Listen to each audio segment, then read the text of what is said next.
La cicatriu, Dylan Brennan. La Sílvia anava a agafar el coixí que havia caigut a terra quan de sobte... Ai! Ai! Mama! Papa! Els pares hi van anar de seguida i van veure la nena a terra. Li sortia sang de la barbeta. El pare la va agafar a coll i la va portar a la cuina. Li va taponar la ferida amb un tovalló i va pressionar amb gel. Quan va parar de sortir-ne sang, els pares es van adonar que haurien d'anar a urgències. El trau que s'havia fet la nena era profund i li haurien de posar uns punts a l'hospital. La Sílvia ja estava més tranquil·la, però quan va sentir la paraula hospital, de seguida va començar a preguntar què hi havien d'anar a fer.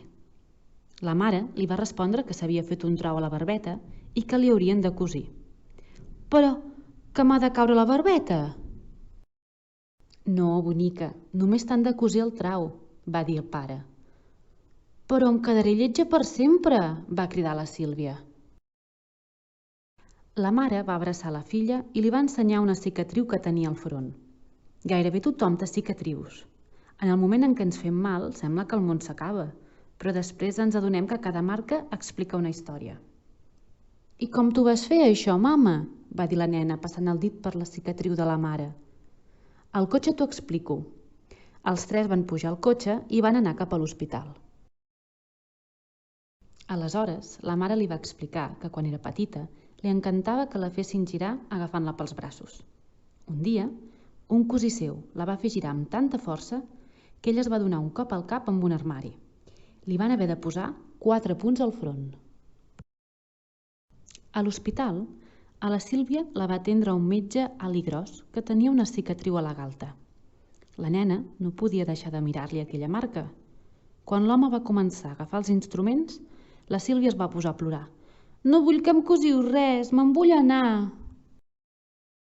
Aleshores, el pare se li va acostar i li va ensenyar el dit petit de la mà dreta. Veus aquesta cicatriu? La Sílvia va parar de plorar. Me la vaig fer quan tenia la teva edat. Va ser en caure d'un gronxador, va continuar el pare. Et va fer molt de mal, papa? Va preguntar la Sílvia.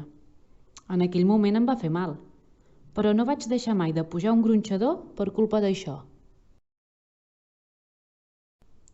El metge volia començar a cosir la barbeta a la Sílvia, però ella li va tornar a mirar la galta i li va deixar anar.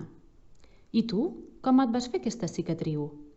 El metge va somriure i li va explicar que quan era un nen li encantava enfilar-se als arbres de la caseta del seu avi. Una vegada va intentar agafar una poma, va perdre l'equilibri i va caure des d'un arbre ben alt. Aquesta cicatriu és especial, m'agrada molt, va dir el metge. T'agrada? I com és això? Va preguntar la Sílvia. Perquè sempre em fa recordar els moments meravellosos que vaig viure a la caseta del meu avi, les bromes, els menjars, els animals... Però ara et cosirem aquest trau, va dir el metge, que estava content d'haver explicat la història de la seva cicatriu. La Sílvia, ja més tranquil·la, va mirar els pares i va dir «Em donareu la mà?»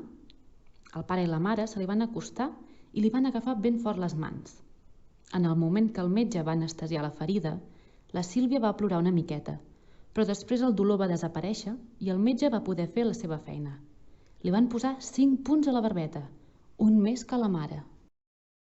Un infermer va posar-li una tireta damunt de la ferida. El metge, abans d'anar-se'n, es va ajupir i li va dir a cau d'orella «Gràcies per haver-me preguntat per la meva cicatriu. Quan arribi a casa, buscaré les fotos de la caseta del meu avi. Quan siguis gran, la teva cicatriu també explicarà una història». L'endemà, la Sílvia va demanar a la mare que telefonés a un munt de gent de la família. Va parlar amb els avis, els tiets, els cosins i les cosines, i a tots els feia la mateixa pregunta. «Tens alguna cicatriu?» Va descobrir que l'avi tenia una cicatriu al cap de l'època de la guerra. Havia pogut escapar d'una explosió, però un fragment d'una bomba l'havia tocat. La Sílvia no havia sentit mai aquella història. També va descobrir que la tieta tenia una cicatriu al genoll que s'havia fet en un partit de bàsquet. La nena es va quedar impressionada pel fet que la tieta també hagués jugat a bàsquet. Els cosins i les cosines també li van explicar unes quantes històries sobre les seves cicatrius. La Sílvia, llavors, es va passar la mà per damunt de la barbeta i va dir «La meva cicatriu també explicarà una història».